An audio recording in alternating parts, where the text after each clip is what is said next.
reconcile that in our heart. But I also thought that it would be good to hear a man's perspective because I think we all want to know what their thoughts about it is, their feelings and things like that about it is. So I don't think that I have to give Imam Shadeed an introduction. I think everybody here knows him, follows him. So I'm not going to hold the floor any longer. Imam Shadeed. Assalamu alaikum warahmatullahi wabarakatuh. Before I begin, I want to kind of set the mood a little bit. We got a couple of brothers. I called some brothers, so hopefully some more brothers will show up. And as she mentioned, is oftentimes polygyny is oftentimes a subject that is very taboo in the American Muslim community, not just in the Islamic African American Muslim community, but in the American Muslim community. Period. It's a very taboo subject. Just the mere mention of the word polygyny in certain circles will have people looking at you sideways, literally, both brothers and sisters. And I'm one of those people, like, I don't mind controversy. I don't, as you can see. I don't mind it. I'm comfortable with who I am and where I stand. And I welcome the differences of opinions. I welcome, I know there's some women, I can kind of feel it as I'm walking in different places today. Women are looking at me very sideways right now because it's like, well, why are you promoting polygyny when brothers can't even maintain one marriage, one wife?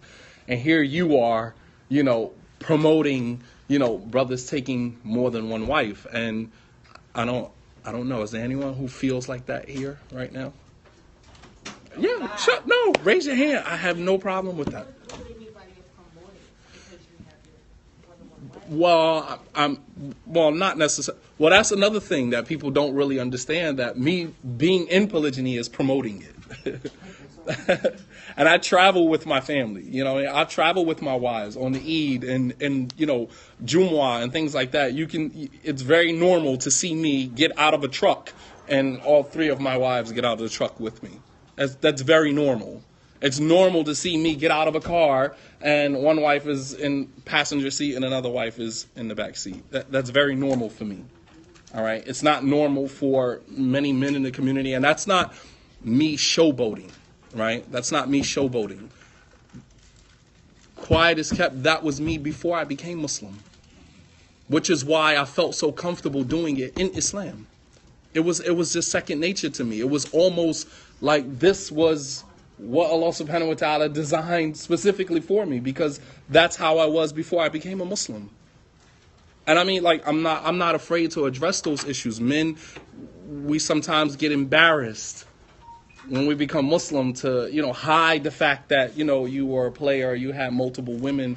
I'm ashamed at the fact that I used women objectified them for my own personal.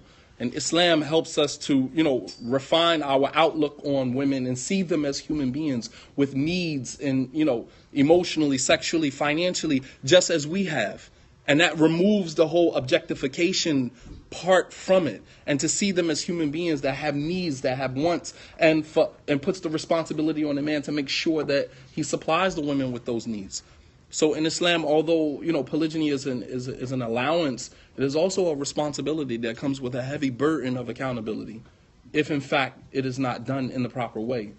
All right. So, that's just basically to get us started. So I don't mind if there are women out there that are listening now that kind of feel like, I'm kind of messing the game up, right? Because I'm putting brothers on to polygyny. Then, I'm okay with that. I'm not going to lose no sleep. Trust me. I sleep well at night. I don't lose any sleep over that.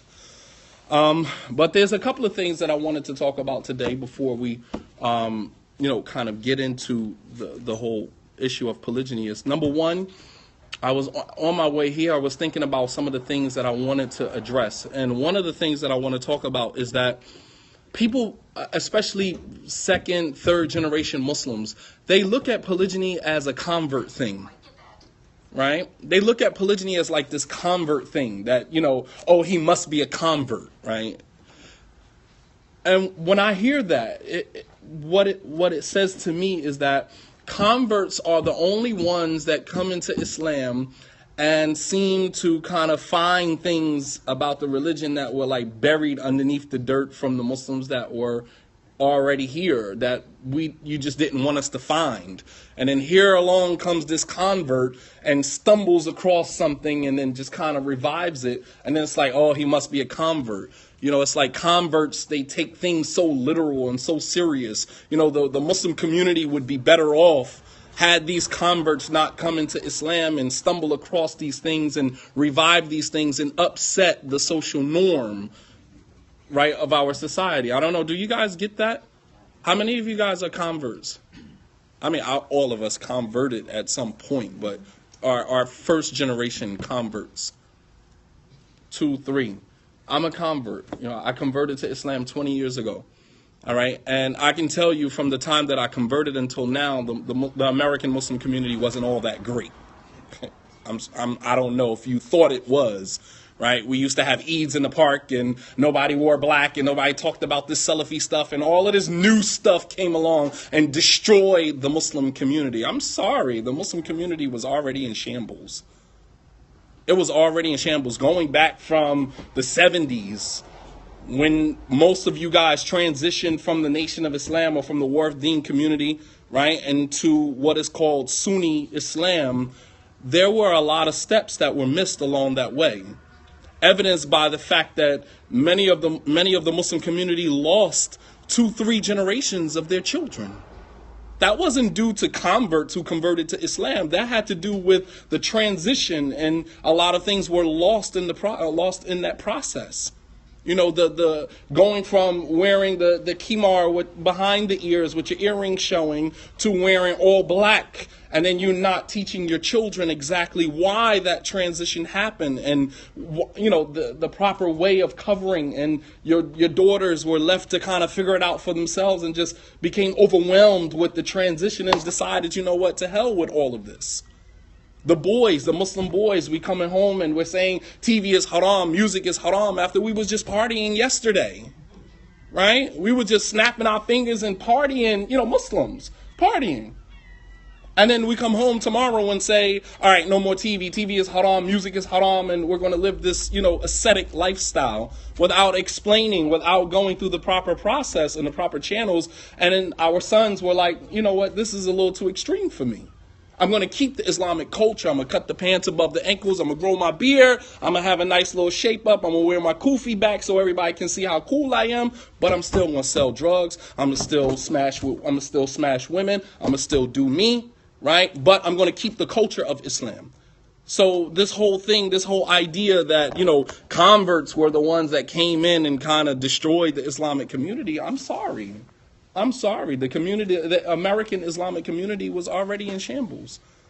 Converts, what they did was they came to Islam and they saw loopholes in the Muslim community, and they began to fill those loopholes with what they believed was real Islam. And provided they didn't have, you know, the culturing and the nurturing that needed to go along with that. So as a result of that, there was an extreme element that came along with that, right? Right or wrong. And I was a part of that as well. When I came into Islam, of course, you come in, you know, like the sun. You just want to illuminate. You want to shine because you found something that you believe is the truth. But there was no cultivating. There was no nurturing that energy, and that energy, like any other energy, when there is no restraints around it, it goes full speed ahead, and it burns. It hurts. And we're dealing with that now, the post ramifications of, you know, these different movements and this different energy that came in and out of our community. So polygyny is not a convert thing. It's an Islamic thing. The Prophet ﷺ practiced polygyny. Abu Bakr was in polygyny. Umar was in polygyny. Ali was in polygyny. All of these great men that we, you know, talk about, we never talk about the fact that they were in polygyny. We never talk about the fact that when the Prophet ﷺ died, right, we always talk about he was married to Khadija for 25 years and he didn't marry any other woman, right? So, as I addressed that before, let me do that again, because you have this Muslim woman feminist movement, and now that is plaguing our community, right? And this is one of the arguments that they use to discredit the concept of polygyny. That the Prophet ﷺ, and you have even Muslim men who now have bought into this discourse and have now begun to propagate and promote this idea that the Prophet ﷺ was married to Khadija for 25 years and never married anyone else. Well, when you look at the Islamic community at the time, that the 25 years that he was married to Khadija, the Muslim community during that time was not in a position of building families. It was a time of survival. This was the 13 years that he was married in Mecca, For the first 10 years, he was married to Khadija, right? The first 10 years of his prophethood, he was married to Khadija. She died the 10th year after he received revelation. So for that 10 years, was that the time of building families? We're talking about Muslims being tortured and persecuted, and Muslims migrating from Mecca to Ethiopia. Sumayya, the first martyr in Islam, being killed. You had Bilal and Suhaib and Miqdad ibn Aswad and many of the Sahaba who were being tortured on a daily basis. This was not the time to marry multiple women to build a family, to build a large, to expand the family structure, which is the essence of polygyny. It wasn't the time for that. But when the Muslims migrated from Mecca to Medina, and they were in a more Islamically conducive environment where they could, entertain, the verses that were revealed about building families and building communities, then that was the time for marrying multiple women. That is why he married multiple women during that time. I mean, you guys following me? So when we say, oh, he didn't marry, any other woman while he was married to Khadija, it wasn't necessarily out of respect for Khadija. I never heard any scholar say that the Prophet ﷺ did not marry another woman while he was married to Khadija out of respect for Khadija. I've never heard that interpretation. And unless someone can correct me, you got Tafsir Ibn Kathir, you got many books of Sirah, Ibn Ishaq, Ibn Hisham, and many books of Sirah that, that have documented and recorded this time period. I've never read any scholar say that the Prophet ﷺ did not marry another woman while he was married to Khadija out of respect for Khadija. But what I do know is that it wasn't the time for polygyny. It wasn't the time for marrying multiple women. That didn't happen until later on. And you can look at many of the other Sahaba who were married to multiple women. That happened later on, right? That happened later on in the Medina period. So this whole idea that, polygyny, monogamy is the standard, right? As George Bernard Shaw, he said that that to associate monogamy with civility is the greatest error that the human being has ever adopted, the worst flaw in our understanding as human beings is to associate monogamy with morality. That because we're a monogamous society, that means that we are somehow more moral than any other society. But when you look at ancient African societies, ancient Asian societies that did practice polygyny, you would never see the immorality that we see here today in this so-called monogamous society that we live in. You would never see the immorality going on in those societies. Africa has been practicing polygyny, has been alive and well in Africa, in parts of Africa, way before the advent of Islam. Islam didn't come to establish, polygyny. Polygyny was already being practiced before Islam. What Islam did was to regulate, the men to 4 women, and then put certain guidelines and parameters around how women should be treated in this institution of polygyny. But it did not come to permit it. It was already being practiced well before Islam. And that's another myth that people have, that, Islam is the culprit, right? Islam is the culprit because Islam is the one that came and established polygyny. But when you look at the ancient texts before the Quran, the Bible, the Torah, you will find that prophets like Suleiman, had multiple wives. You had many prophets that had many wives. Right? Suleiman had 100 wives. This is documented in an authentic hadith where the Prophet ﷺ said, Prophet Suleiman said that I'm going to go around to all of my wives in one night, and every single one of them is going to get pregnant and give birth to a male child that will fight fi sabilillah. And he didn't say inshallah, right? And so what happened? He went around to his wives. He was intimate with 100 women in one night. Can you imagine that?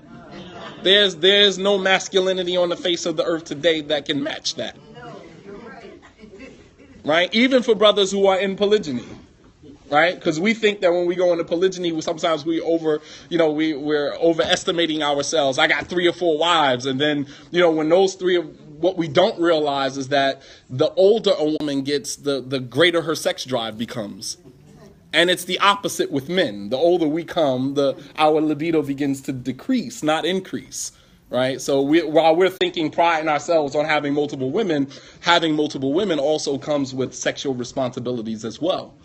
Right? And if you're not satisfying one wife, then, it probably would not be a good idea, to go in. And I mean, so the one thing is that prophets before Islam had multiple wives. And not only that, it also speaks to the sexual prowess that Allah has given some men more than others. The Prophet ﷺ, he would go around to all of his wives in one night. Some men are just built like that. Allah created them like that. They have high sexual drives. That's just the nature that Allah subhanahu wa ta'ala created. So if a man is married to one woman with a great sexual drive, is he supposed to suppress that just to, in this society, he is. You need to learn some discipline. You need to learn self-control. Don't you know that there are animals in the animal world that know that they have to reproduce, but they know in reproducing they are going to die. Animals that know that when they reproduce, they are going to die. Just imagine this animal trying to preserve his life by suppressing that sexual urge. It's not going to happen. These urges cannot be suppressed. But in this society, a man is taught, okay, you have a high sex drive. Okay, whatever. Learn how to have some discipline. All right. And the moment that he steps out on his wife, either because, sometimes we're not aware that women, they have issues. They have some women have issues, just like men have issues that affect their ability to be, sexually effective. They have issues just like men have issues. There's a period of time, sometimes from 7 to 10 days in a month, where a man is not able to be intimate with his wife. And then when you factor in other issues that go on, maybe a woman just doesn't have a high sex drive. Sometimes women are molested. Sometimes in their childhood, things have happened to them that have created this, lack of desire for sex. But we don't know that because a lot of times we're not that transparent during the sit-down process. So we're marrying a person, right? And during the sit-downs that I've conducted with couples, that is one of the questions that I ask. On a scale of 1 to 10, how would you rate yourself sexually? Absolutely. It's very important to have that discussion. Because if you are going in with the expectation that I'm going to marry this woman and we're going to just have sex, 2-3 times a day, and she's okay with just having it once a week, there's obviously going to be a problem here. Or vice versa. If the woman is going into a marriage looking, and this is very important because you have a lot of older brothers who want to marry younger women. A lot of older brothers who want to marry younger women are not aware that the fact that marrying a younger woman comes with, some sexual responsibilities. And once a week is not going to cut it. Twice a week is not going to cut it. And, all of the Viagra and the pills in the world is not going to, restore, So, those are some things that, we need to understand. Anas, radiallahu ta'ala anhu, he said, we used to say that the Prophet sallallahu alaihi wasallam, he had the strength of 40 men. We used to say that the Prophet sallallahu alaihi wasallam had the strength of 40 men. So there are some men that Allah subhanahu wa ta'ala. So let me ask you guys, let me just throw the question out there. So let's say a scenario where a man has a high sex drive. And he's married to a woman who, only wants to be intimate maybe once or twice a week. But he needs it at least 2 or 3 times a day. What is a man to do in a situation like this? Is he to just divorce her and then move on and marry somebody else? Pray for patience. Pray for patience? Okay. Pray for patience. But when you say pray for patience, here again, we're talking about suppression. All right? And expression is as a result of suppression. What does that mean? That means that anytime you see someone that is expressing a particular behavior, all right, sometimes you have people who are gothic, they have black lipstick on, black eyeshadow, black hair. This is a form of expression. You have some people who come off like weirdos, right? Sorry to use the term, I mean, in the hood, that's what we refer them to. These people who are just like natural type of people. They, have dreads and, they smoke a lot of marijuana, these type of people. And they come off, to people from where I'm from, they come off as weird, right? This is a form of expression. All right, you have women who dress a certain way or act a certain way. Those are forms of expression. A lot of times, those forms of expression is as a result of them suppressing something else. It's as a result. The young boy who wears his pants, all the way down here so you can see his underwears. He has tattoos on his neck and tattoos on his face. That is a form of expression. An expression as a result of suppression. So it's very dangerous. When you suppress something, it will eventually, come to the forefront, and sometimes in ways that are not healthy, All right. So, for example, a woman who is, domestically abused by a man, she's taught to suppress her emotions. We do it to our children. We'll spank the child, and when the child cries, we'll tell them, "You better not cry. Shut up. Shut your mouth." After you just beat the child. And now you tell them to shut up. So basically what you're telling them to do, you're teaching them, right, to suppress their emotion. This same child, when they grow up and they're in a domestically abusive situation, they don't speak out against the emotional abuse, against the husband may be verbally abusive, husband may be emotionally abusive, the husband may be physically abusive. They don't speak out against it because they were taught as a child to suppress their emotions, not to say anything. You guys following me? Very dangerous, man. Very dangerous. So expression is as a result of suppression. So even if you prayed for patience, that Allah give me patience with this, and you suppress that, it's going to manifest in other ways that may not necessarily be healthy, in terms of maybe looking at porn, maybe masturbation, and all of these other things that are not healthy. How is masturbation not healthy? Because you're slowing down the birth process. No. One male ejaculation is enough to populate the whole world.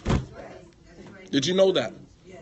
That's actually one of the things I cite in my book by a man named Robert Wright. He wrote a book called The Moral Animal. All right. One male ejaculation is enough to populate the whole world. Just one man. That's how many sperm cells are released with one ejaculation. Enough to populate the whole world. Right? Assalamu alaikum. All right, so, keep that in mind. Keep that in mind. All right, so you're talking about masturbation. Why is this a bad thing? Why is this dangerous? And for those of you who are online, I want you guys to, if you have children, adult children or teenage children, they should listen to this as well. Because sometimes we live in a society where we're taught that masturbation is okay, to do it 2-3 times a day. What happens? I'm not talking about the physical effects of masturbation. I'm talking about the psychological effects of it. All right? The psychological effects of masturbation is that you have a heightened sense of dopamine coming through your system. This is the chemical that the body releases when you are engaging in a sexual act, right? So when you have, it's just like when a person is, for example, I hate to use this example, nonetheless, it's real talk. If a person is smoking one blunt a day, right, and he does that for a substantial amount of time, eventually the one blunt a day does nothing for him anymore. He's become accustomed to it. So what happens after he does one blunt a day? He got to go to 2 or 3. And once he starts smoking 2 or 3 blunts a day, and it doesn't do anything for him, what does he do? He goes to heroin.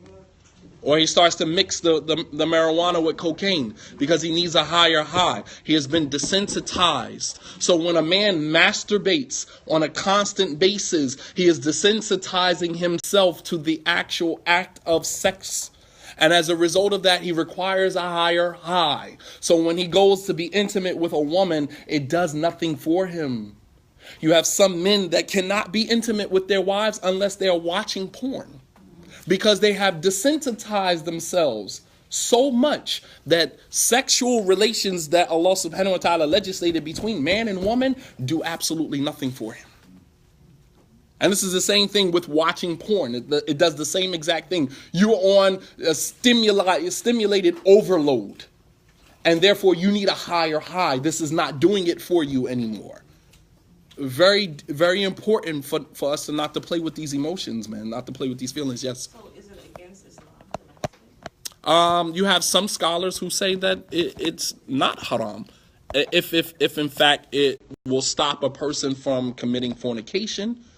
Then, and I'm not advocating that. I would say don't do it. But here again, we're talking about suppression. So if a person is not married, let's take a 20-year-old African-American male who lives in the inner city, all right, just became Muslim, all right, is done with the girlfriend-boyfriend thing, trying to, walk the Sirat al-Mustaqim, the straight path, right? Every day he steps out of his door, there are girls on the corner with short shorts on. It's summertime, this one has this. He's a handsome guy. He's being called from so many different angles. The whole idea of be patient that's unrealistic. That's unrealistic in that situation. He goes to work, and the work environment, he's surrounded by women. The same type of women, although they're clothed differently because they're at work, they're the same women from the neighborhood that he's from. Telling him to be patient is not going to solve the problem. Sometimes in the Islamic community, we use patience as like this band-aid solution to everything. Just be patient, brother. Just be patient, sister. Right? Sister comes and she wants some solid advice. My husband is this and this is happening in my home. And the Imam says, sister, be patient.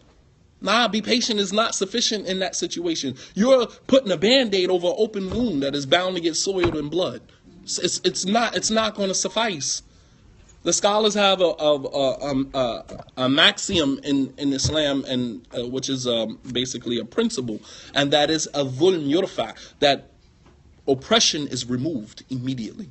When a person is in an oppressive situation, they have to be removed from that situation immediately. Because being in an oppressive situation, it infringes on your relationship with Allah subhanahu wa ta'ala. If a woman is being abused, or a man is being, physically or emotionally abused, right? How are they going to pray to Allah subhanahu wa ta'ala with the type of khushu' that is required of them in order for the prayer to have the desired effect? They can't. So oppressive situations have to be removed. And this is why the Prophet ﷺ encouraged his companions to go to Ethiopia, because remaining in Mecca under those circumstances, it was self-defeating. It was self-defeating.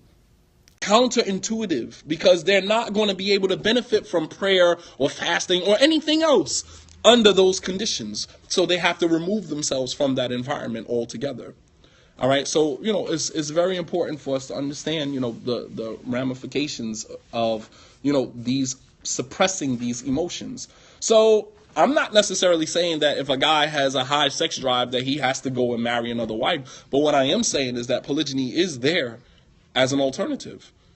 Sometimes as men, we use polygyny as our solution go-to.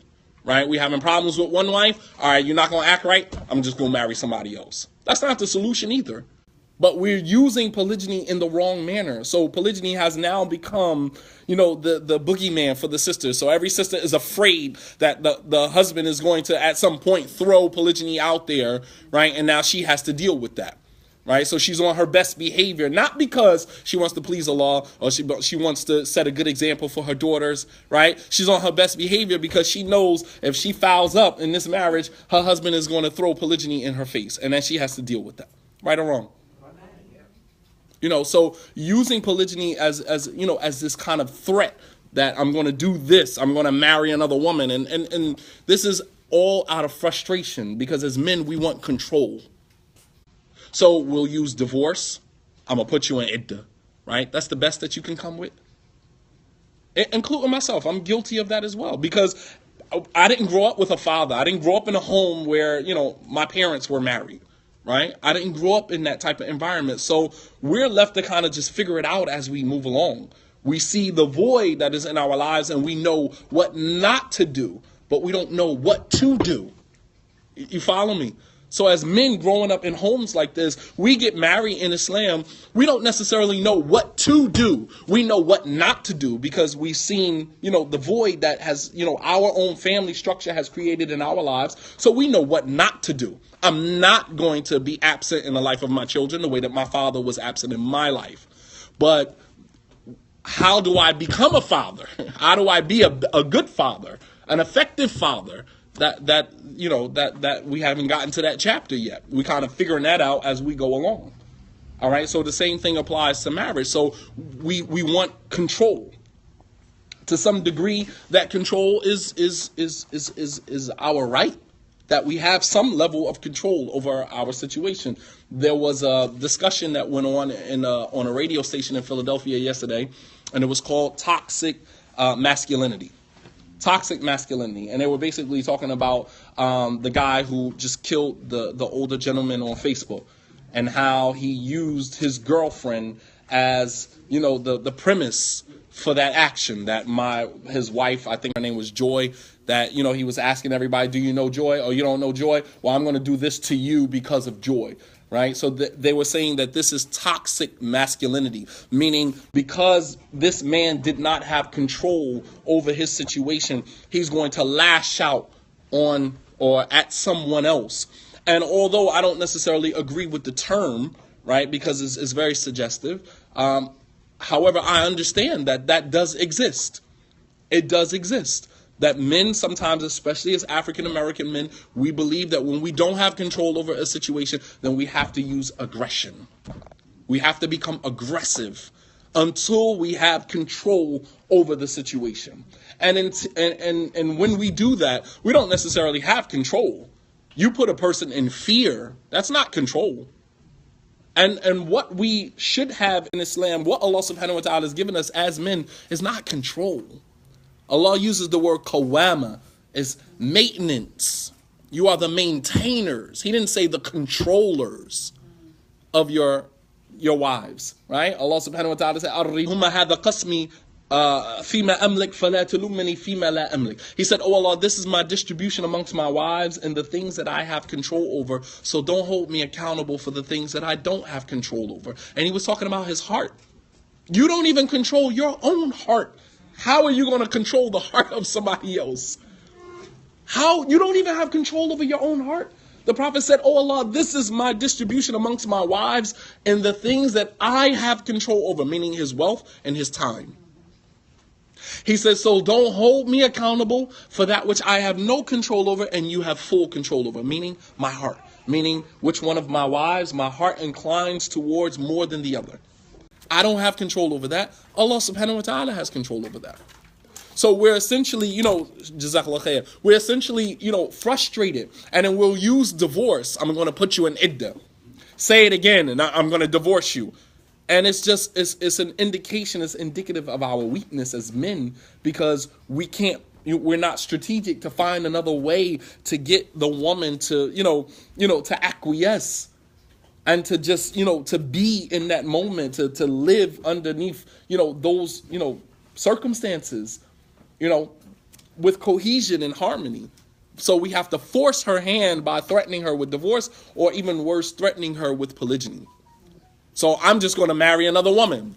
So what do you think that does to the woman now? She hates polygyny. Right or wrong? I'm listening real reasons why many of our sisters hate polygyny. It's not because of polygyny itself, but men have abused and objectified polygyny so much that we've caused our women to hate it. So now we use it as a means to make the woman conform. Oh, well, you're not going to do this? Well, I'm just going to go marry another woman. You want your wife to do something sexually for you? She says, nah, I'm not doing that. All right, well, then I'm going to go marry another woman and she's going to do it for me. Even if it's joking, it puts us as men in a place of privilege where we can just throw that out there like that. And the woman has to just accept it. And when a woman says, well, if you marry another woman, then I'm out. I don't want any parts of this. And it's like, oh, you got a problem with polygyny. You need to take that to your Lord, right? It's like, subhanAllah, it's not, I don't have a problem with polygyny. But look at the way that you're using it. This is an allowance, right? Make no mistake about that. Polygyny is a rukhsa, is an allowance that Allah gave the man, provided he meets a certain criteria. It shouldn't be a weapon. It's not a weapon. It's not a weapon to be used. And divorce, likewise, is not a weapon to be used by a man that is weak within himself and can't find another strategic way to make his wife acquiesce. Or to just learn how to accept that this is who she is. And just accept that. That's who you marry. You should have did more research. You're stuck with her. It is what it is.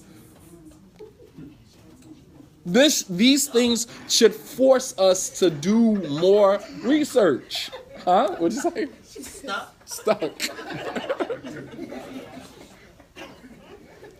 Maybe I shouldn't have said stuck. Language is powerful though. And you can see how something as simple as me saying stuck can resonate with somebody in a very negative way. Words are very powerful.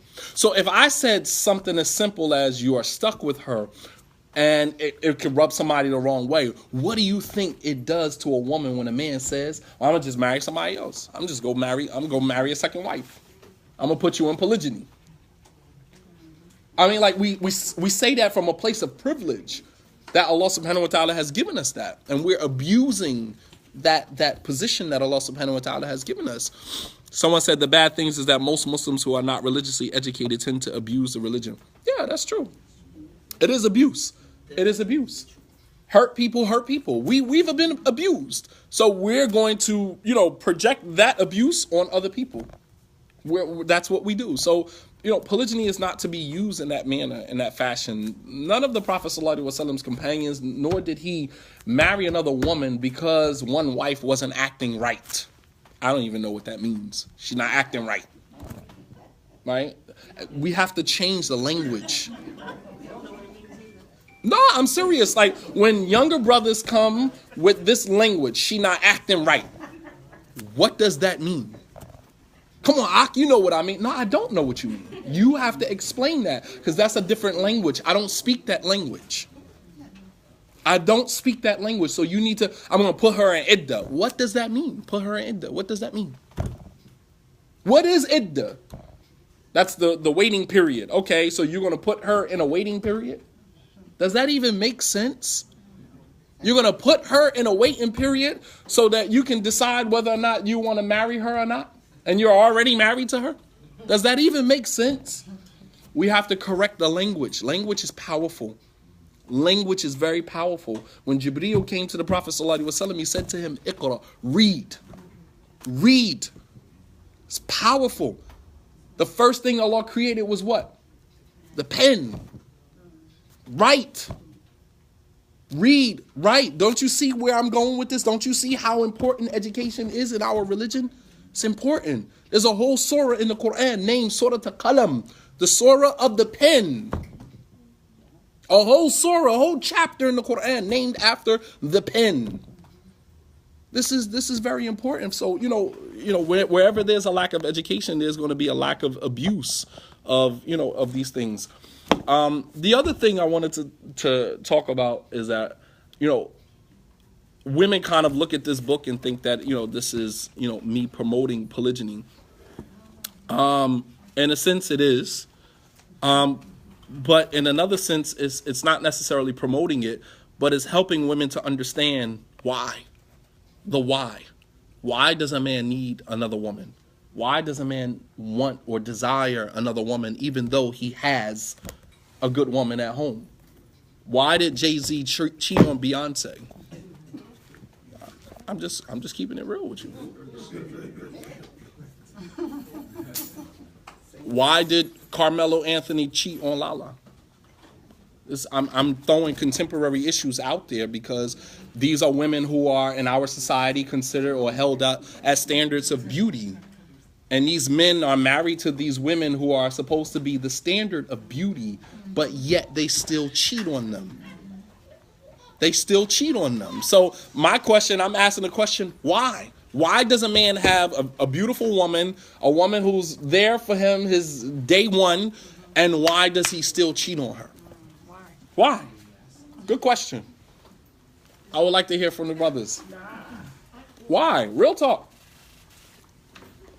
Imam Bilal, huh? No, I want you to.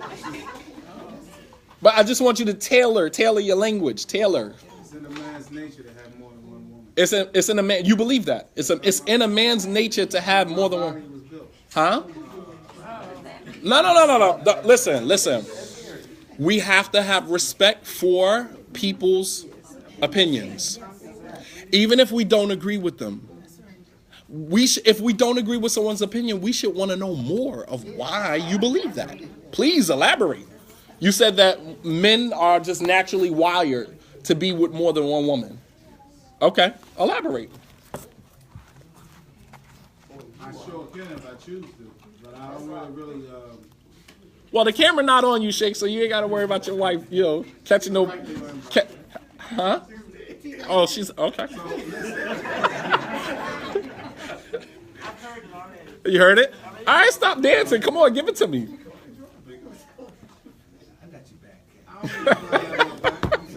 This is just who I am. Okay, go ahead. And more importantly, when a man meets a woman, their first conversation is, if this is who he is, he should tell her.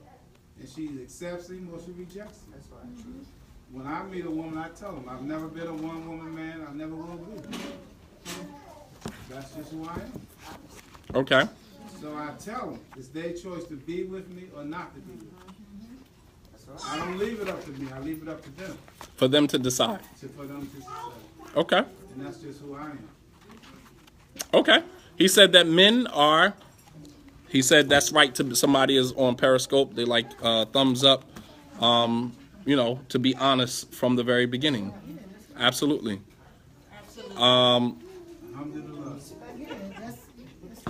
Okay. I want to come back to that because I actually agree with you. And I put some evidence here in my book for that point. Yes. I think even if a brother or men don't have actually more than one wife or extrasexual relations, the desire is naturally there. Especially in this society, you drive up the street and see all kinds of, like you were saying, these women. You could just come from Jumbar, your mind is just like, wow. Right. What I mean? They got their breasts all out, their behinds all out, tight shorts. Like, that does something to you.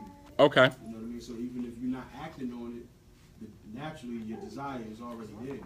So you're basically concurring with him that men are naturally polygynous.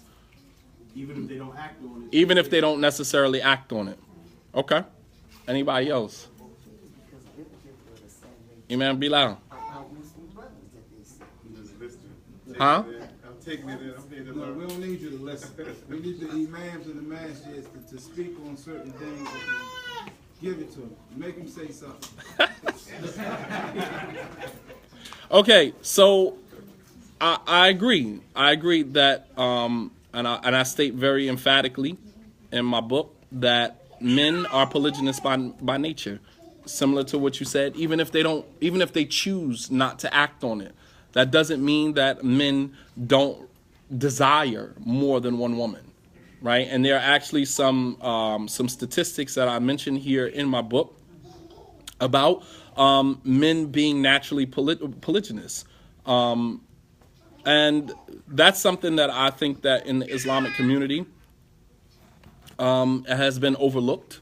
I think we tend to, make men equal to women in that regard, and to say, well, because a woman desires one man, then men should only desire one female. And Allah subhanahu wa ta'ala clearly says in the Quran, وَلَيْسَ الذَّكَرَ كَالْأُنْثَى, and the male is not like the female. Meaning that we're wired differently. We're wired differently. All right, so I'm going to read you a quote from my book. And I know that there's some women out there right now that are pulling their hair out. On page 21, I said, we tend to accept gender differences in the context of women requiring more compassion and attention to their emotional needs, but we seldom consider these nuances as it relates to the natural design of man and his animal impulses. Robert Wright expounded on the genetic strategies behind our sexual preferences as men. Although written from the perspective of evolutionary psychology, as championed by Charles Darwin, I found that many of his observations about the male species explicitly aligned with the inferences made in the Quran. He said, while women can produce 20 or so offspring in a lifetime, one woman, the maximum amount that she can probably produce for one woman is 20 children. A woman cannot produce any more than that. All right. While women can produce 20 or so offspring in a lifetime, men can produce many, many more. Female reproductive availability is therefore scarce and requires males to compete vigorously for it. Since the male reproductive contribution need not exceed one single ejaculation, one would expect males to be eager to engage in sex with as many females as possible. In short, evolution confirms the common observation that males are very eager for sex. Females, meanwhile, have a somewhat different view of things. Females want the best genes and are therefore happy to let males compete with one another to prove the fitness of their genes. However, with fewer potential offspring, it is relatively more important to females that each of those offspring survives to reproductive age. Females then seek male parental investment, that is, males who stick around and help defend the nature of the children, the nurturing of the children, and greatly contribute to the survival of those children. So women, basically what he's saying is that women, they want the best genes, so they will allow men to compete for them, right? Women are, you guys do that. You love it when two men are fighting over you, right? The two alpha men, the ex-husband and the current husband, and you got them, they at each other's throats. And although you'll step in and try to break that up, there's no woman that can tell me that that doesn't do something for you. These two men are fighting over you. You are at the helm of this controversy between these men. All right. While men, on the other hand, because we can reproduce more than women, there's a natural urge for men to have relations with more than one woman. So basically he's saying, confirming the position that Wiley took, and that is that men are polygynous by nature. Now, there's some men that will say, well, I don't want more than one woman. I'm okay with one woman. Okay, but that does not exclude you with the emotional infidelity. And that is, the relationships with women at work, right? Your occasional scroll through Pornhub, your occasional scroll through Instagram, your occasional, longer look at this woman in front of you in line. That doesn't exclude all of that. And that's called emotional infidelity, because there's an emotional attachment to someone other than the person that you are in a relationship with. Don't exclude that as not infidelity. It is. It is actually the worst type of infidelity. When a man creates this, we're married at work, right? These marriages at work, on the job, right? That's my on the job hubby, right? Y'all know what I'm talking about. Absolutely. Yes. After this is all over, we'll school you to it. It happens. Even amongst Muslims, absolutely. This whole, being at work, and this is my hubby at work, and this is my work hubby, and this is my work boo, right? Or bae at work, right? All of it. It goes on. And while the husband is at home with his wife, he's texting bae at work. Oh, we're just friends. Yeah, but you guys are friends, and your friendship has exceeded just mere friendship, because you are at home with your wife and you are texting another woman. That is more than friendship. You understand what I'm saying? That's more than friendship. Don't say we just friends. No. Your relationship has exceeded friendship a long time ago. Because any friendship that does not have boundaries is not a friendship. That's a relationship. Understand that? Any friendship that does not have any boundaries is no longer a friendship. It's a relationship. If she can walk up to you and touch you on your shoulder, if she can hug you when you walk into work, if she can send you a picture with, her underwear's on, how I look like this, and you respond to that, that is not a friendship. If she can text you knowing that you are at home with your wife and children, and she's sending text messages to you knowing that you are at home, that is not a friendship. Because there are no boundaries there. That is a relationship. So, we need to understand how these things work. So this is emotional infidelity. You've already committed zina, and you don't even know it. The Prophet ﷺ, he said, every child of Adam has his share of zina written for him. He said, when you look, that is the zina of the eyes. When you touch, that is the zina of the hands. When you walk towards or in the direction, that is the zina of the feet. And the private part will either confirm it or deny it. So, although he didn't mention the heart, because that goes without saying, if your heart is connected to another person that you are not married to, better believe that is zina. Better believe. If your hand touching somebody that is haram for you is considered zina, what about your heart being connected to somebody? Understand that. So, these things are, are very important, man. And these are the things that I deal with in this book. All of this. So this is not just, me, bashing women about polygyny. This is not me, telling all of the men I'm actually telling some brothers, stay in your lane. Polygyny ain't even for you. Real talk. Polygyny is not for you. Some men come into Islam. They were Julebib, right? Before Islam. I hate to use that reference, but I got that from Imam Bilal. All right? That's his fault. Some men, prior to Islam, never had a woman look in his direction. Every woman he ever had in his life, he paid for, whether it was a prostitute or whether it was a strip club. You paid for it. Or you with this woman and you buying her bags, you buying her shoes, you paying her rent. You paid for it. Even though she gives you the illusion that y'all in a relationship, you basically a sugar daddy. You paying for everything.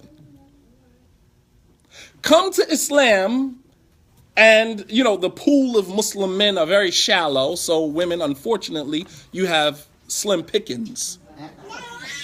As I mentioned in the khutbah 2 weeks ago, that if it had not been for Islam, many of us that are married right now wouldn't even be married.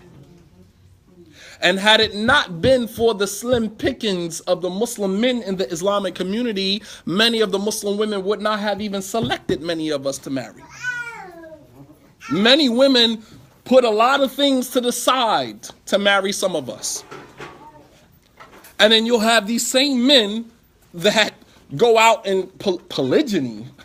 Like, dude, you lucky you in monogamy. Polygyny? Like, how dare you? You don't have a pot to piss in the window to throw it out of. I took you straight out of jail. You came home with nothing.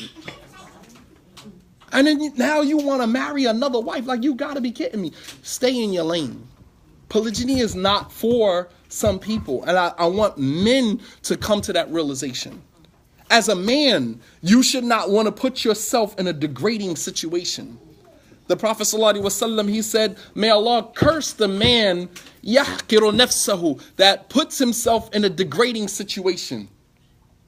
In a degrading situation, a humiliating situation. Don't put yourself in that situation. So the Sahaba said, O Messenger of Allah, how would a man degrade his own self?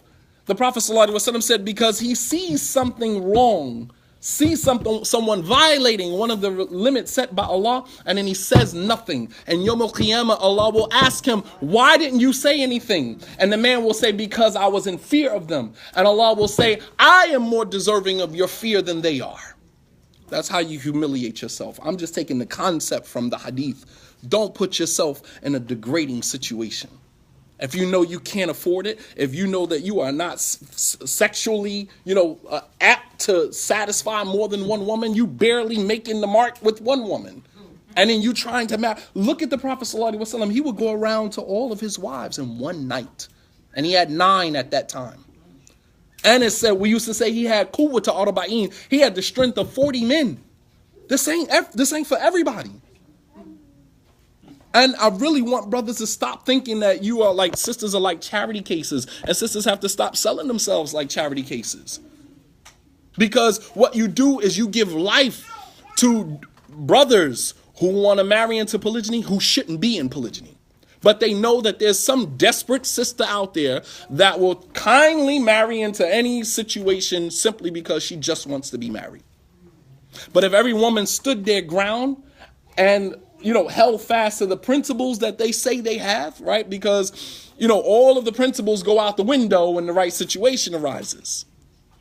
Got all of these standards. I ain't marrying no brother like this, and I don't do half, and I don't do this, and I don't do that. But the right situation come up, inshallah, we got a date. We intended. You intended. Didn't the brother say he didn't have a job yet? Yeah, but inshallah, he gonna, I'm gonna help him get a job where I'm working. MashaAllah, tabarakallah. We have to stop doing that to ourselves, because when you stand firm in your space and you say, no, I'm not going to accept anything less than this. No, I'm sorry. Then brothers would stop making offers to sisters. I mean, like, sisters are like so desperate. Like, I'll be your fourth wife. How many wives you got, brother? I'll be your fourth wife. You're like, damn, like, is it that serious? Like, you would humiliate yourself to that degree? Are you that desperate? For some women it is. But those minority of women is what gives life to brothers in polygyny that don't need to be in it. That element right there is why some brothers feel comfortable going out into polygyny. It's like sometimes, brothers don't even come to me. They come to me for the aftermath. After all the drama that happened, it's like, brother Imam, help me get out of this situation, right? They don't come to me when it's like I'm intended to the sister, or I'm having to sit down with this sister for polygyny, because they don't want you to tell them what they know they need to hear. I'm the last person that you come to for that type of advice. You come to me after you done already married, destroyed your first marriage, you done created a disaster in your life, and you need me to come in like a Rubik's Cube and put all the colors all back up together and make it look perfect. But if we was to seek advice, from real people before we got into those situations and heed that advice, heed that advice, you know what I mean? And, we could avoid a lot of the drama and, a lot of the sentiments, the negative sentiments that are centered around polygyny that many of us have in the community. Yes. Do you think that even if it's like an ideal situation where a brother can actually afford it and he's balanced and stuff like that, you think that the brother needs to be able to manage it, being as though women are emotional beings? Like, it's a lot that comes with it, and I think sometimes, I just think that sometimes brothers don't take that into consideration, and you have to be able to manage that, because just one woman is a ball of emotions, you know what I mean? So dealing with multiple, is... No, I got you. So she said, would it even be if it was the most ideal situation where the brother could handle it financially and he would be able to, maintain both households? Would it even be, logical for him to go into polygyny, understanding that you're dealing with multiple women with emotions and feelings and things like this, and being able to be fair with that? Would that even be something that we would recommend? And that is the thing that I'm actually talking about in here, is I'm trying to deter brothers from doing it. When a brother comes to me and says he's looking for polygyny, I'm looking at him like, don't do it. If you only knew, don't do it. If you're not ready to go all the way with this, don't do it, because there's a lot to this. In the back of the book, in the chapter 11, I have some do's and don'ts in polygyny. Right? I'm just going to read one of them just to give you an idea along the lines of what you're talking about.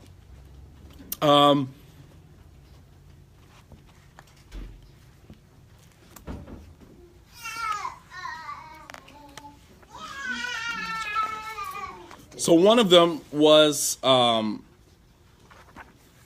second, I'm just trying to find this one. Don't compare one wife to the other. All right?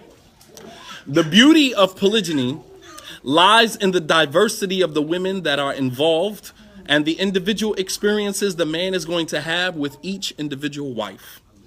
When the husband tries to create a universal experience with each wife, he defeats his own purpose as a man in polygyny. What do I mean by with each and every wife, he's going to have a different experience? What does that mean? Every woman is different. And we don't want to be compared. Right. So when a man goes to this woman's home, he's going to have an experience with this woman in her home. And when he goes to another woman's house, he's going to have a totally different experience with this woman. And you leave it there. And you accept that. You actually embrace that. You enjoy that. That's why you married into polygyny. Because you enjoy the multiple personalities that are contributing to your experience as a man. You embracing that. This wife, you go to this woman's house and she makes spaghetti. I'm just going to use an example, my own personal example, right? I don't like my sauce on top of my spaghetti. I like it separate, right? It's my OCD. Right? So, I don't like it mixed, like the sauce on top of, right? In the same pot. The sauce cooked here and the noodles cooked here, and I'll mix that. I like it on top of that. So one wife cooks it that way. She mixes everything, the noodles and the sauce, everything in one pot, right? And then another wife does it. So if I went to this wife's house and said, I want you to make the spaghetti like this, I'm trying to create a universal experience. Instead of allowing each wife and to be who they are in their element and enjoy each experience as it is. Don't try to create a universal experience. If your bathroom is pink in one house and it's blue in another house, then leave it pink and blue. Don't say my favorite color is blue, and because she entertained me and made the bathroom blue, I'm going to go to this house and I'm going to try to make her make the bathroom blue too. Because what you are now doing is you are dismissing the individuality of each woman. I think you can ask if something that you prefer, that your wife cook it that way, but don't ever say, so-and-so cooks it like this, because then... That's even worse. But I wouldn't even say suggest. I would just say, just accept that as it is. You are now conditioning yourself. That's a self-conditioning. That's you conditioning yourself to enjoy the experience the way that it is. When we go to jail, we go to work, whatever the case may be, we accept the experience as it is handed to us. And most of our frustrations in polygyny for both brothers and sisters is trying to make polygyny fit our idea of what a polygynous relationship should be instead of embracing it as it is. We come into the polygynous relationship with preconceived notions about how it should be, and what we read in the Prophet ﷺ's life wasn't all that perfect in polygyny. His wives had issues. It wasn't what we envision as a perfect life in polygyny. The Prophet ﷺ didn't even have that. It's unrealistic. So that is another thing that needs to change. But we have to learn how to accept the experience the way that it is and enjoy it on its terms instead of trying to change it and cookie cut it to fit our perception of what we believe polygyny should be. All right, so, that's one thing to consider. It is also dismissive of the individual personalities and nuances of each wife. Women cook differently, engage in sexual intimacy differently, and respond to the husband's emotional needs differently. And the husband should enjoy each experience exactly the way it is instead of trying to change them all to be on one accord. If two people are the same, then one of you are irrelevant. If you got two wives doing the same exact thing for you, then one of them is not necessary. The world doesn't need another Khadija. The world doesn't need another Aisha. The world doesn't need another you. With your children, you're trying to cultivate your children to be better than you, not like you, better than you. The world does not need another you. So, to speak to your point, yes, it's very important for men to understand the different nuances, the emotional nuances of each and every woman in polygyny. Polygyny can be such a beautiful thing. It can be a beautiful institution of marriage if people are properly educated. And that's what this is trying to do. So while you have some people that says, why is he promoting polygyny? Why is he writing this book on polygyny? And brothers can't even do this. First of all, polygyny is going to be practiced whether you like it or you don't. There's women out there who prefer to be in polygyny rather than monogamy. They are used to being in situations where they're kind of, just doing them They get up, they don't have like that emotional responsibility like you do in monogamy. In monogamy, you're texting, you're here. And polygyny, some things are just given. You already know your husband is at his other wife's house, so you don't have to text him. You give him that space because you know where he is. All right? He's on his way to you. You know what I mean? He's on his way from leaving her on his way to your house. There are things that you automatically leave room in your head for, so you don't have to pester him about those things. Whereas in monogamy, where you at? Well, why didn't you text me when you left? It's like there's an emotional responsibility there, right? That is not necessarily there in polygyny. Right? When a woman's husband is not there, it's not her weekend, she wants to go hang out with her friends. She don't have to cook for nobody. She don't have to get dressed up for nobody. She ain't got to worry about making no ghusl. Ghusl is heavy, man. Woman go get her hair done, and then 2 days later, she got to make a ghusl. No, real talk. Real talk. She spent $35, $55, $75 to get her hair done, and she takes off her hijab and trying to look nice for her husband, right? And that's an invite. Right. To her own destruction, absolutely. Can I ask a question? Yeah, sure.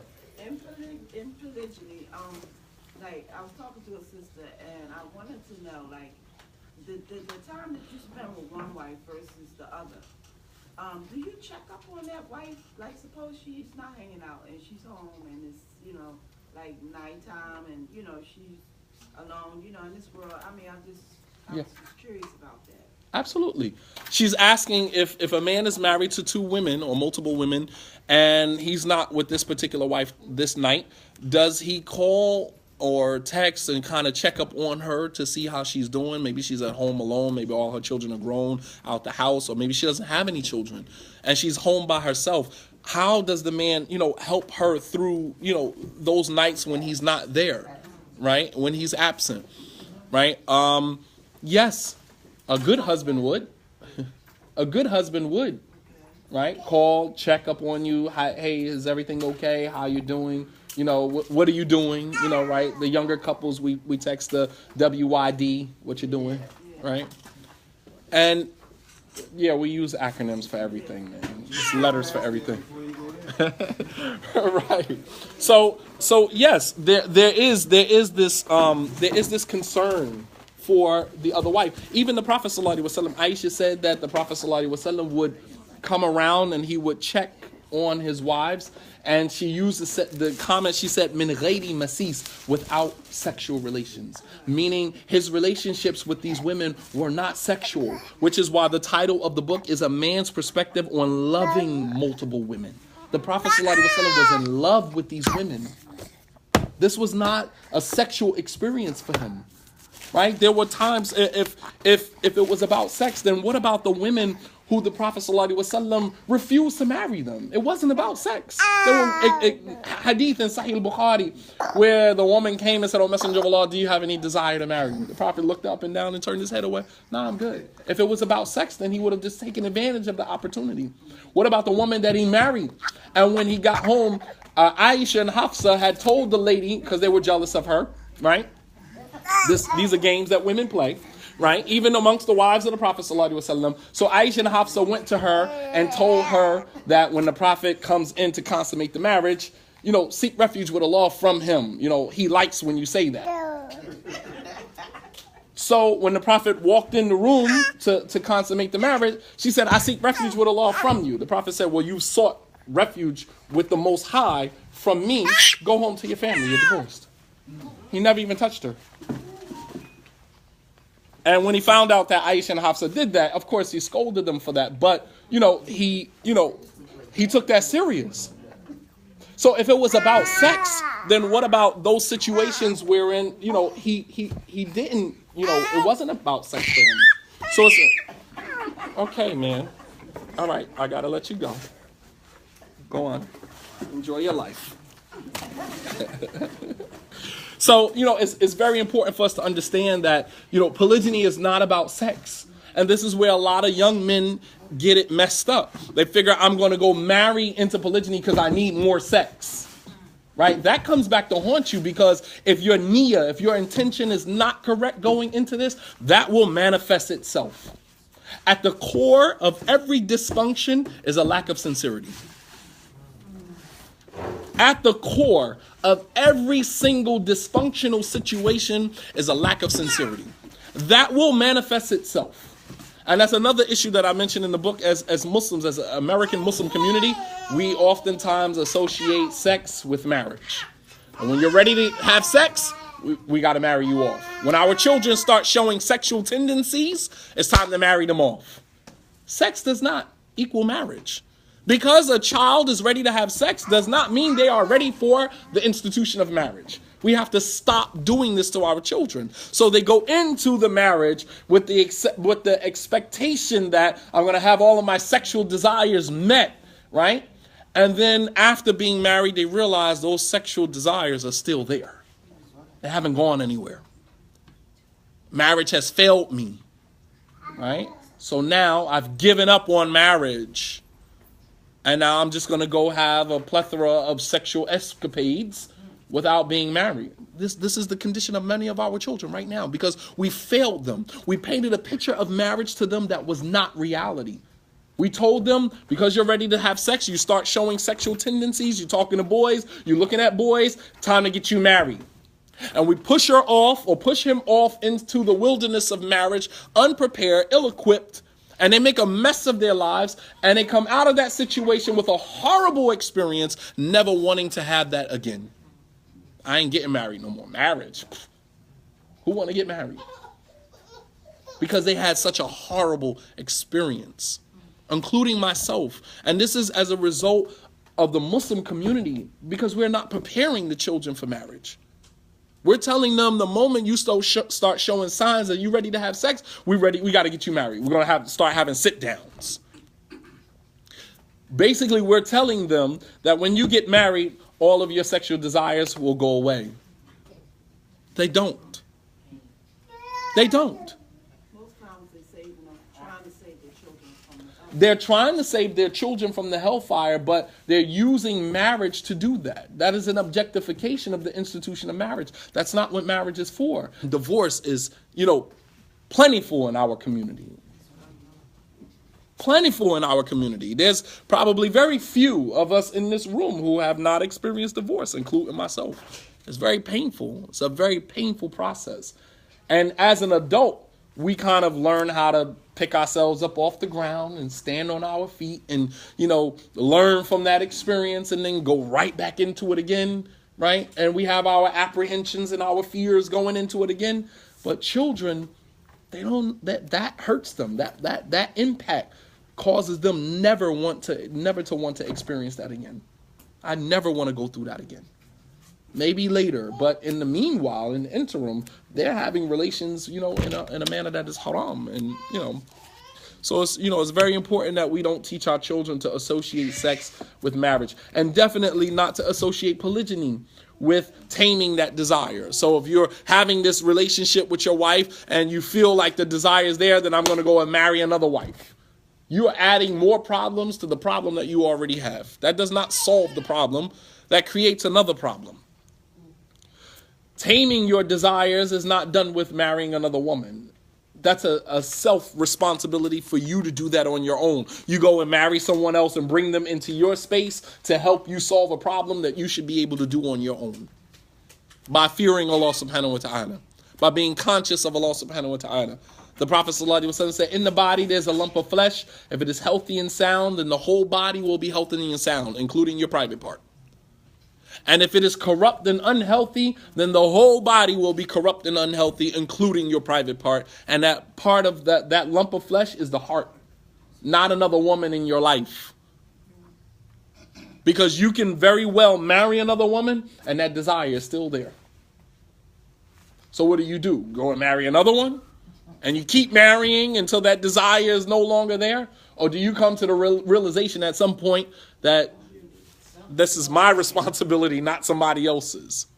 I need to get married so I can fear Allah. Just think about how ridiculous that sounds. I need to get married so I can fear Allah. And that's jargon that all of us in the Muslim community have bought into. I need to get married so I can fear Allah. Think about how ridiculous that sounds. I need to get married so I can save myself from the hellfire. So what if you can't get married? Then what? Well, Allah knows my condition. MashaAllah, that's the excuse you're going to ride with? Yawm al-Qiyamah, do you really think Allah is going to accept that from you? Allah knows my condition. He sure does. He sure does. You are letting shaitan deceive you, man. You're self-deluded. Allah knows my condition. That's not going to work. That's not going to cut it. So, it's important for us, to be aware of these things. I don't know if there were any more questions or comments. Yeah. Someone asked a question. Go ahead. What was it? She said, although there is a natural competition between women, how do you foster a bond between the wives when they share a husband? Very good.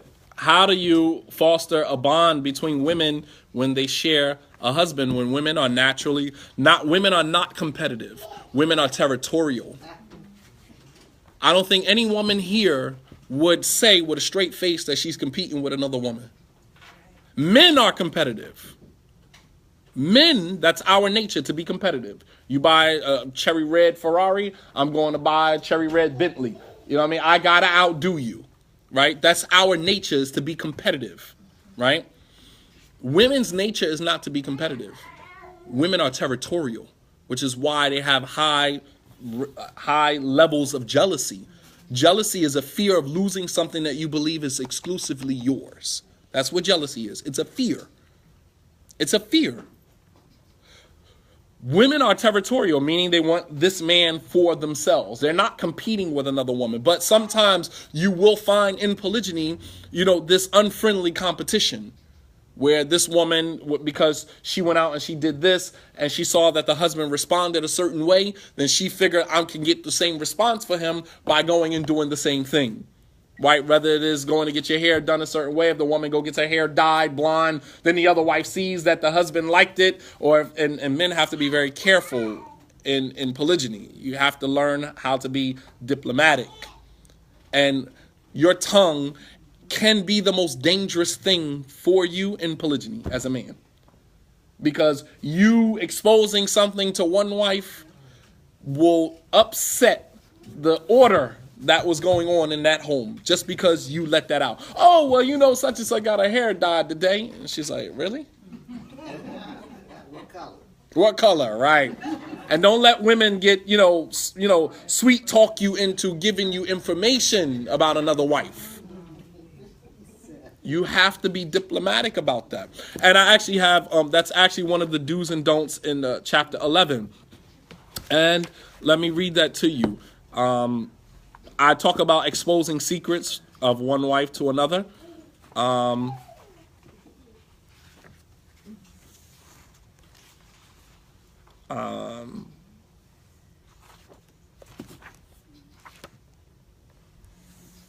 Do assist in fostering healthy relationships between the co-wives. The Prophet ﷺ gave an allowance to use white lies, which is essentially an exaggeration of a valid truth. All right? It's an exaggeration of a valid truth, right? In order to bring reconciliation between two contending people. And the Prophet ﷺ said 3 situations is not considered a lie. And that's when a man lies to his wife.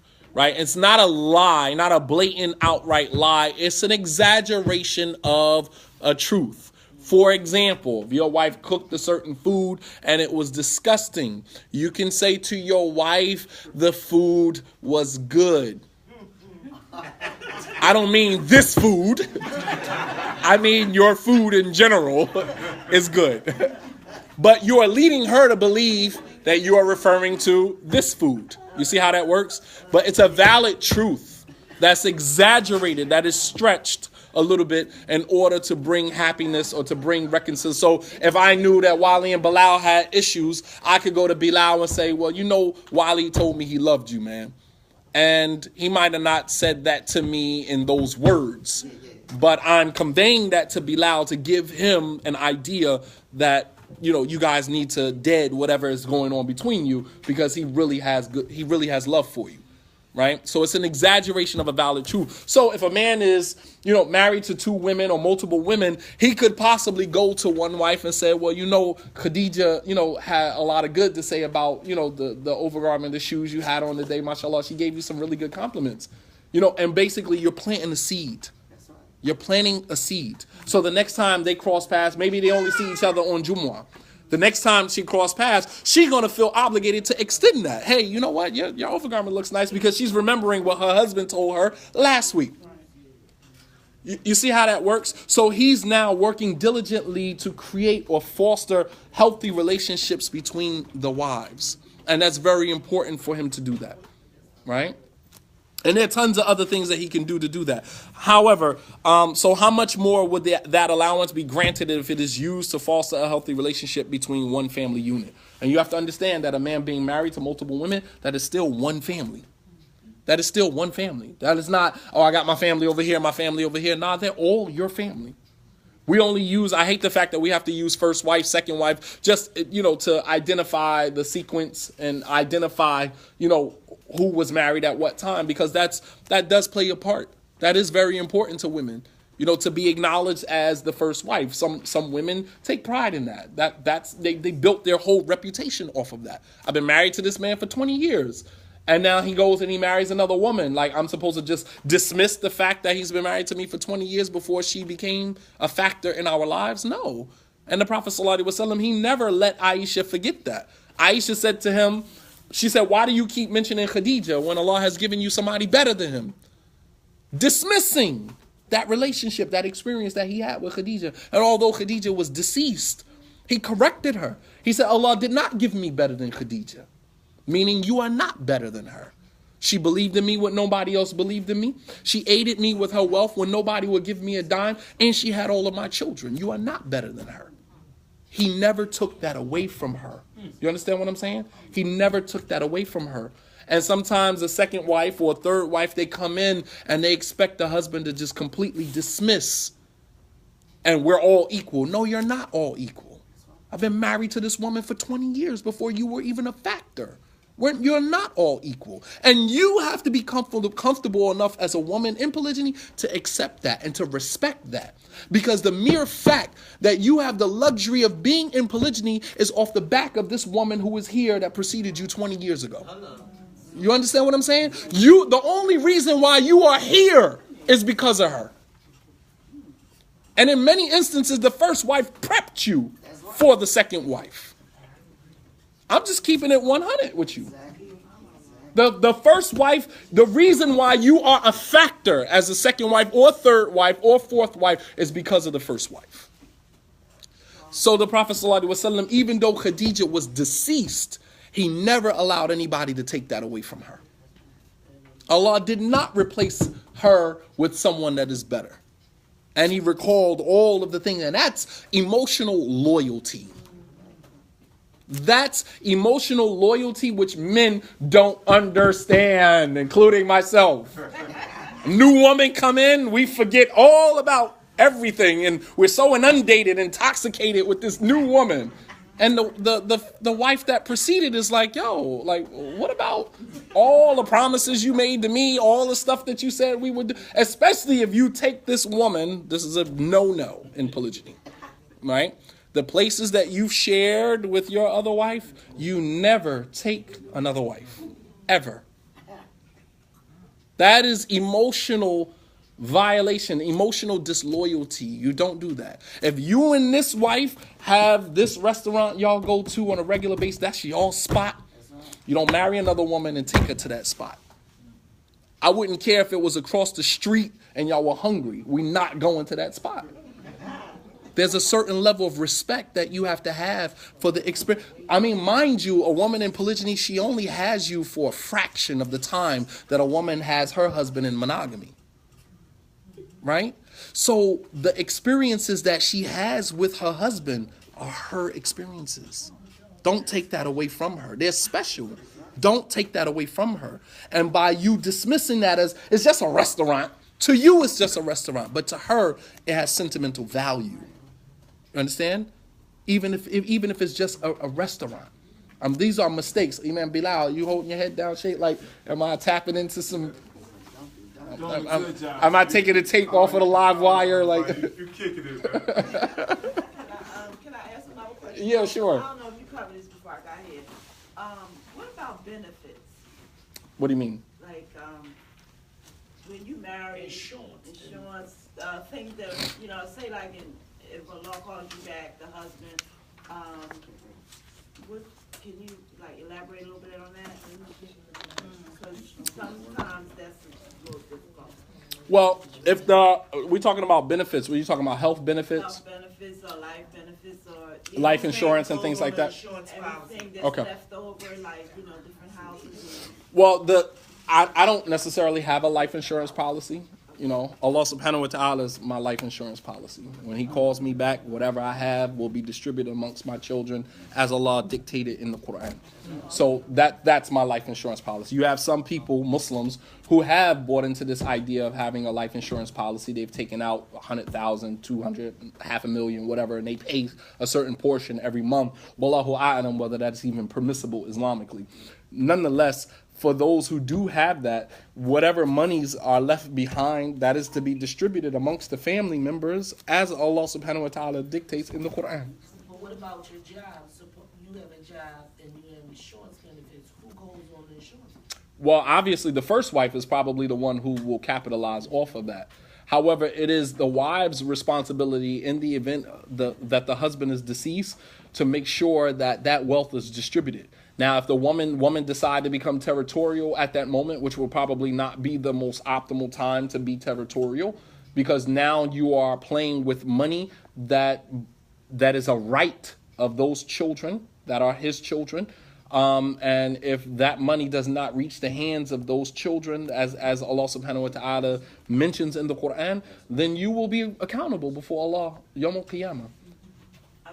And you have some women who take the position that, well, he was married to me first and I'm on his insurance policy and blah, blah, blah, blah, blah. And he's the second wife. And in America, Islam, the American society doesn't acknowledge, so technically that's not, and you can run the technically stuff all you want. Islamically, and under the amendment of freedom of religion, he is allowed to practice polygyny because his religion decides that.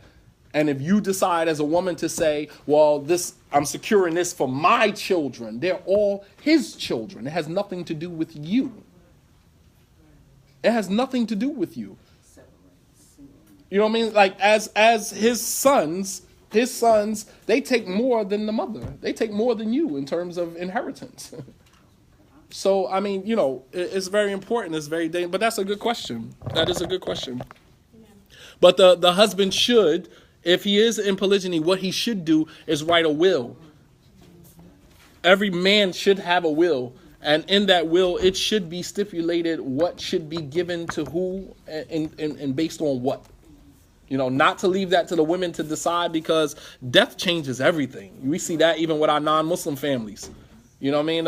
One of our non-Muslim family members died. The moment they put in the ground, we fighting over, the house, fighting over the car, fighting over this and that. People get real ugly when death is on the table. And that even applies to Muslims. We're not exempt from that. We're not exempt from that.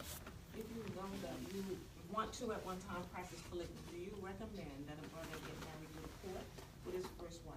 Because you can only do that one time. I can't say, I always recommend brothers to get married legally.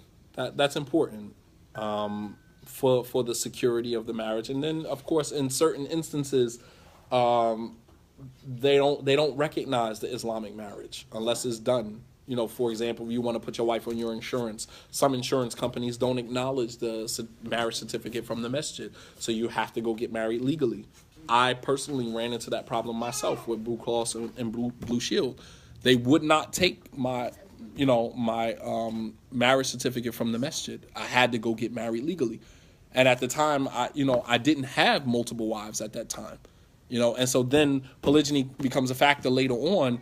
What do you do? I mean, it is what it is. You can't go and reverse that process. I mean, it is what it is. But I wouldn't say don't get married legally.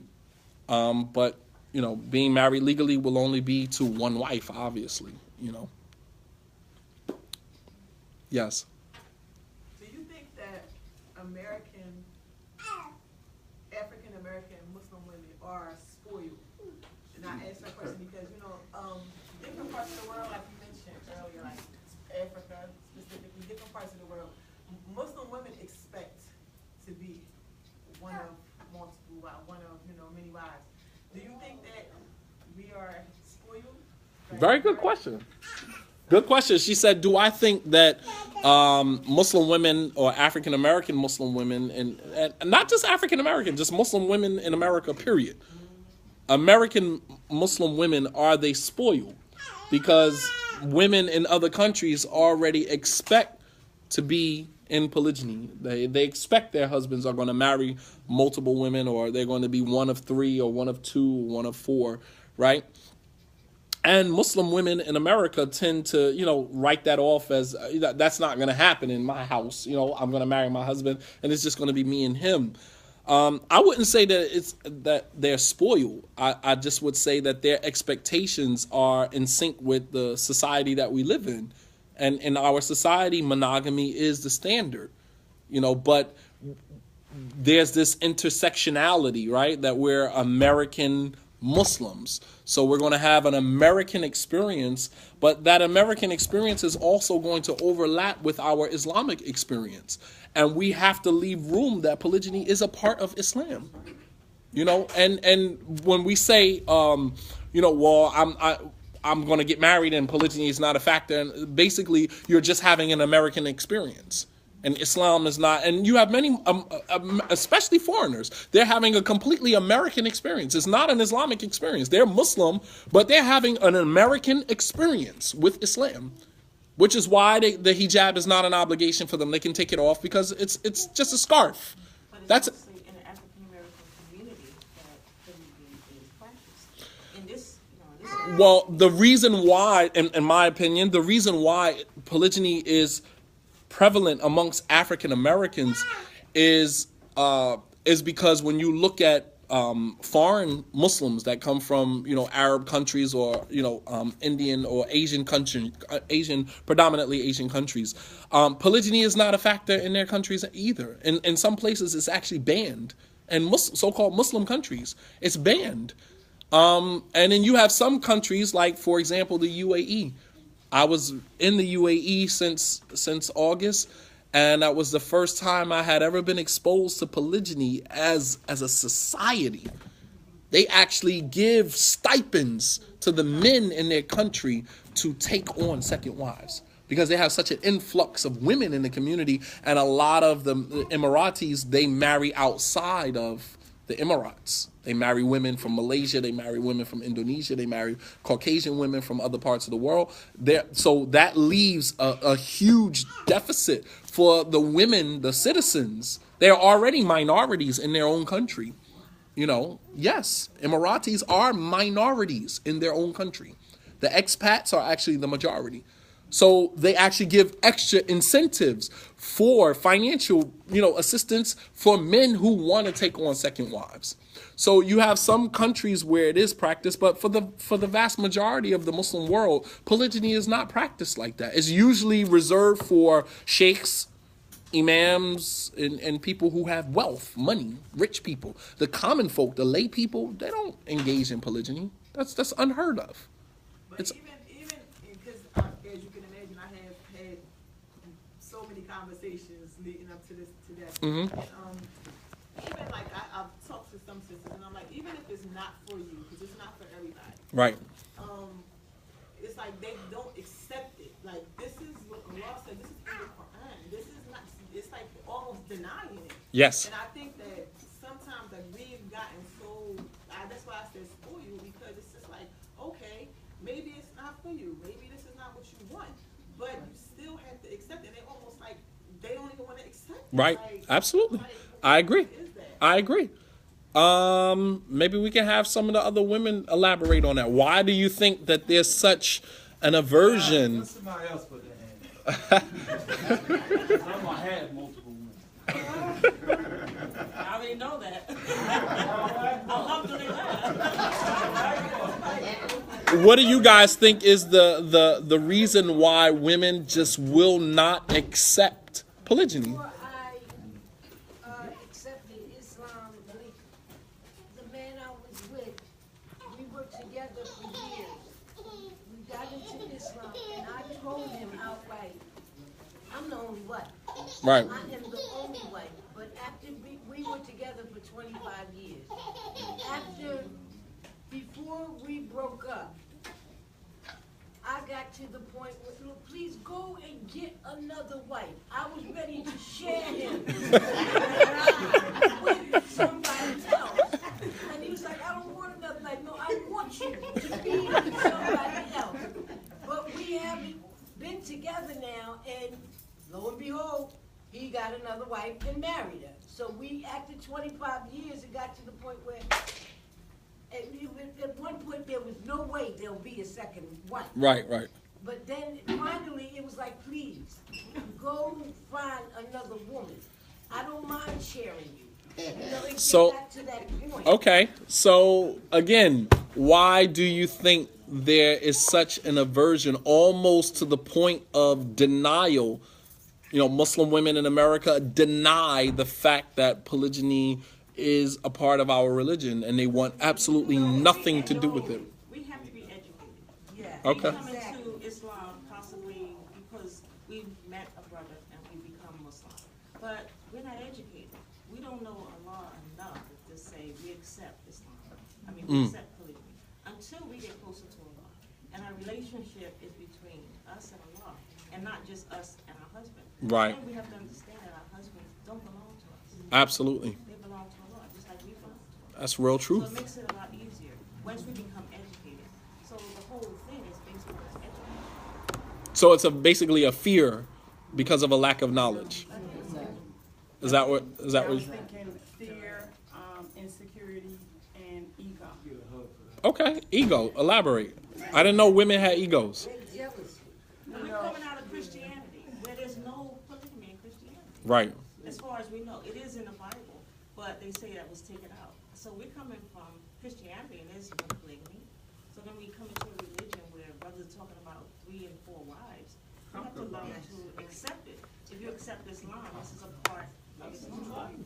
So Okay. one of the things is like, this is my man, and you know, that whole territorial thing that you talk about, Right. this is my man. Right. You know what I mean? So I think part of the not able to accept it is that they're not accepting the piece that, like you said, the Islamic, you know, permission.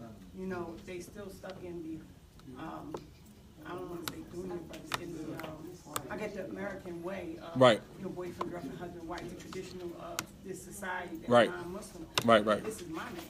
Right. And you do what I say, or you know, this is not what I want. And the I's get caught up in it. You know, and it's not like a we thing or what's going on with the husband. I mean, you know, do the husband need to be in polygamy? Uh-huh. You know what I mean? To Yeah. protect him. I mean, like being a little bit more open to like your husband. You know your husband. Right. You know, so. Okay. That's a good observation. I think my point, how I feel about it is, yes, you can have another wife. But what scares me is trifling women. Because everybody's hygiene is not up to par, and men go with anything. They don't have, I mean, just... Well, that now becomes the responsibility of the Islamic community. Finish my point. Yeah, sorry. When you out here and you look at young adults and they're doing whatever they do, I mean, now, I'm 45, but the things that I see 20-year-olds do, they go from A to Z the first time. I'm like, there's no level of intimacy between people, and with the rapid HIV and AIDS and other hepatitis C in our communities or whatever, I just wouldn't want to deal with that. Now, I know I have a good husband, and I know that he would probably deal with poor women fairly, because he deals with me fairly. He's just a good guy, you know? But I'm not worried about him. I'm worried about now you introducing something else to me Right. and to my space, you know what I mean? So I guess that would be a fear. And it's a legitimate fear. You know what I mean? It's a But legitimate outside of that, I'm sorry, I'm not really nice, but I'd snap somebody's neck if she brought some craziness to my space that I have never dealt with before. When it's something new to you, oh yeah, then you know, you're being able to rationalize and have critical thinking skills go all out the door when someone is just trifling and just not. That's, you know. I agree. I think men's smell is good, because I just be like, I don't know how I just don't get it. So, y'all can pretend and all of that. I can't with How? Did you show how to change? I want to get both of them. Well, I only have one of these, so you want to take this one? Yes, sir. Okay. So that's 35. She doesn't have change. Can you change it there? Yeah, I can change it. I'll change it. Just give me a second. Let me see if anybody. Okay, so inshallah, that will conclude our session. If there's anyone who would like to purchase the book, I have the book here with me for $25, inshallah, $24.99. The book is available online for those of you who are online and want to purchase the book online. You can purchase the book via PayPal, and the PayPal account is rproductions@rawdah, RAWDAH.info. rproductions@rawdah.info. Inshallah ta'ala, you can pay for the book online, and we will ship the book to you directly, inshallah. Yes and no. I'll show you how to do it after. You have an email? So what I'll do is I'll send the PayPal request. Yeah, I don't. But what we do is we send the PayPal request to your email, and then you can just click on the request from your email and just pay it straight from there. Yep. Oh, it's my I got a book. It's my titanium and these killer. Oh man, alhamdulillah. Thanks for coming out. But I'm moving to Connecticut. Okay. For 2 months. Okay. And then because I'm ready to open a restaurant, I'm trying to figure out how to do it. Okay. So we see each other. Inshallah. Thanks for coming out. Alhamdulillah. Sure. How much is this? 25. 25? Yes. That's the one I was talking about. So let me ask you a question. Why did you say I didn't want women to have ego? I didn't. Oh, okay. I was gonna say I never thought about that. Is it ego? I don't know what you mean. Because we have jealousy. Is that what you Well, jealousy is one thing. Ego is that internal man, that man inside of you that projects this image and will do any. It's like the. I was listening to this.